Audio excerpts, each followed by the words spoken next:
আসসালামু আলাইকুম। আপনারা সবাই হয়তো ৩২ বিঘা জমির কাহিনী কম বেশ সবার জানা আছে। বা জান্নাতি খাতুন যে মেয়েটা মারা গেছে এই মেয়েটার কাহিনী হয়তো কম বেশ সবার জানা আছে। আজকে আমি ওই মেয়েটার কিছু একটা গুরুত্বপূর্ণ কিছু একটা কথা বলি। ঘটনা শুরু হয়েছে শুক্রবার রাতে আর কমপ্লিট হয়েছে শনিবার ভোর রাতে, একদম মধ্যরাতে। যে মেয়েটার নাম হচ্ছে গিয়া জান্নাতি খাতুন। মেয়েটার বয়স হলে গিয়া ১৫ বছর, ক্লাস 9 এ পড়ে। শুক্রবারে রাত্রে ঘটনা স্টার্ট হয়েছে, কিলা ঘটনা স্টার্ট হয়েছে আমি সম্পূর্ণ হইয়ার। শুক্রবার রাতে আমরা যেরকম বাচ্চা থাইয়া ঘুমাই ওরকম ও মেয়েটাও বাচ্চা থাইয়া ঘুমাইছে, কিন্তু তাই জানে না যেন তাই শেষ রাইত আর শেষ খাওয়া। কাহিনী শুরু করবার আগে একটা জিনিস কইছে, কোনোদিন কোনো জিনিসের প্রতি লোভ করিও না, লোভে পাপ আর পাবে মৃত্যু। এটা একদম হকিগত কথা, আজকের কাহিনী থেকে বিশ্বাস আইব। শুক্রবার রাতে মেয়েটা বালাবালি খাইয়া ঘুমাইছে। রাইত বাজে ৩টা, রাইত ৩টা বাজার বাদে তখন মেয়েটা দুঃখ পাইছে যেন তাইরে খেড়াকিত রাখে টানিত রাখলে। তো তাই ঘুমের বাপ লইয়া উঠিছে। আমরা যেরকম মধ্যরাত্রে ৩টা বাজে ঘুম রইতো আর না রইতো, তখন ঘুমে মানুষের লাগি খাল লোকে কিতা মাতিটা কিচ্ছু বুঝতে না। তো মেয়েটার ঘুমের বাপ লইয়া উঠিছে, তাই বুঝাইছে যেন তাইরে লইয়া বাড়িতে যাইতা। তাইও লগ হইয়া ছুটিছে, তাই দেন টানিতরা তাইও গেছে। আস্তে আস্তে যাওয়ার পরে তাই মানে আশেপাশে দেখছে যেন ডাইন সাইডে আছেন তাই শাসি আর বাম সাইডে আছেন তাই মা আর তাই বাবা।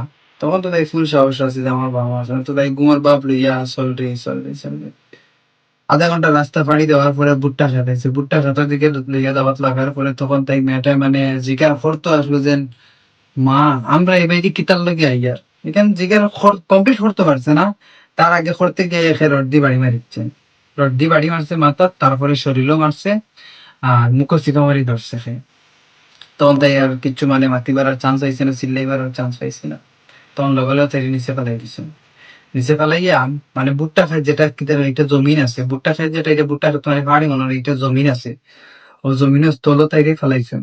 জমিনে ফেলানির পরে তাই মানে তখন মুখ থেকে থোড়া নিজে তাই জিকেই তো আসলো যে মানে যে আমার কেতার লাগে বার্থডে আরিনো কেতার লাগে আনছো। এখানে জিকেইবার আগে মা বাবা আর শাসিয়ে দাঁড়ালো, দাঁড়িয়া মানে অনবরত ফেটো বুকুত গলা সব জায়গায় চাক্কু চাক্কু মারাত লাগিছে। চাক্কু অনবরত মান্না এক পর্যায়ে হইলো এই যে মানে ফুড়ি করে মারতে মানে তাই তো বহুত আগে তাই জান গেছে গিয়া, কিন্তু তারা এখনো কুপাইতরা কিতা দুশ্মনী জানা নাই। কেতার লাগে মারছন কোন কারণে মারছন সব কাহিনী হইয়া। তো তাইরে লগে লগে জমিনে ফালাইয়া মানে যে জমিনে মারছিল জমিনে ফালাইয়া তারা নিশ্চিন্তা হয়ে গেছে, এই তো তারা ঘুমাই গেছে। স্বাভাবিক প্রত্যেকদিন সকালের মাঝে আমরা দেশের কৃষক আমল তো অটোমেটিকলি সকাল সকাল বাড়েন, সবার আগে তো তারাও যায় রাস্তাঘাটে দিয়া।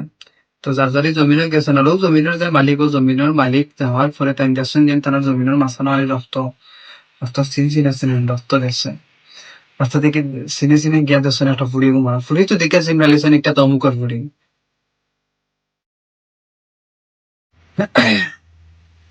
তো লগে লগে মা বাপরে খবর দিয়েছেন, মা বাপে এই তো কান্দাকাটি করছেন, যেরকম নাটক করা হয় তান অভিনয় অভিনয় দিলে একটু ভালো হইবে বেশি। তো তো যেভাবে খান্দাকাটি করেন ওরকম খান্দাকাটি করিয়া কারলে কোনো জাত মাত না কিলো হয়েছে কি লাগেছে কোনো জাত মাত না, ডাইরেক্ট গিয়া টানাত গেছেন গিয়া। কাহিনী ওখান থেকে শুরু হয়েছে। ডাইরেক্ট টানাত গেছেন গিয়া, টানাত যাওয়ার পরে গিয়ে ডাইরেক্ট তাই মামলা দিয়েছেন তার প্রতিবেশী ২৭ জন মানুষ আছেন যারা লগে টানার মানে বাস্তবে দুশ্মনী আছে। দুশ্মনী কিতা লইয়া আমি কইয়া তাই ডাইরেক্ট গিয়ে তার বিরুদ্ধে মামলা দিয়েছেন যে ও ২৭ জনে মিলিয়ে আমার মেয়েরে মারছেন।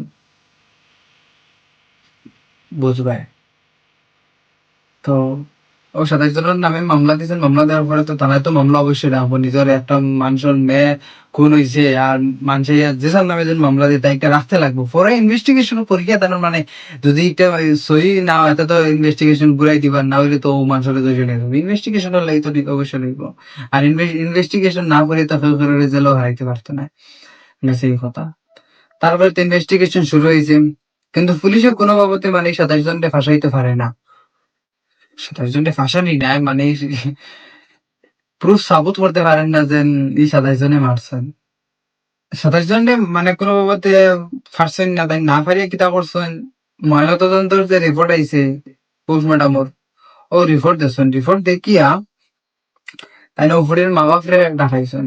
ফুরির মা বাপরে ডাকাইয়া উঠিয়া কইছেন যে আমরা তো ইনভেস্টিগেশন খুব করছি কিন্তু পাইছি না। পুলিশে এমন এক বাটে মানে তান লাগি মাথাত লাগছে যে তাদের নিজের মুখে স্বীকার আইছেন যে তাইনি মারছে।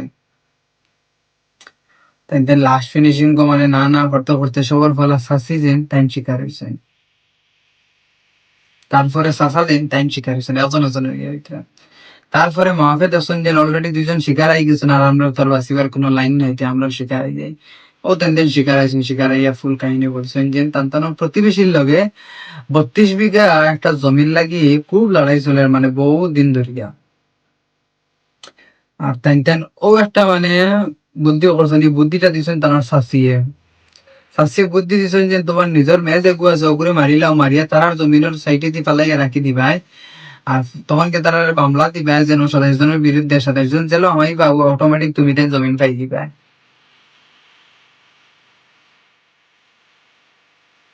খারাপ লাগছে ঘটনা নিয়ে না? ও হইল গিয়া মূল ঘটনা। কিন্তু কতটুক বাস্তব আর কতটুক মিথ্যা এটা আমার আইডিয়া নাই। তবে আমি যতটুক শুনছি ততটুক তোমার তান্তে বলছি, এটা হচ্ছে বাংলাদেশ ঘটনা। এত মারাত্মক ঘটনা আমি জীবনের ফার্স্ট শুনছি যে 32 বিঘা জমির লাগি একটা নিজের মেয়েরে খুন করতে। মানুষের লোভ এমন একটা জিনিস না, লোভে মানুষের একদম মানে সিরিয়াস অবস্থার থেকে আনসিরিয়াস অবস্থা বানাই ফেলাইতে। এত মারাত্মক ঘটনা। আসসালামু আলাইকুম, ধন্যবাদ।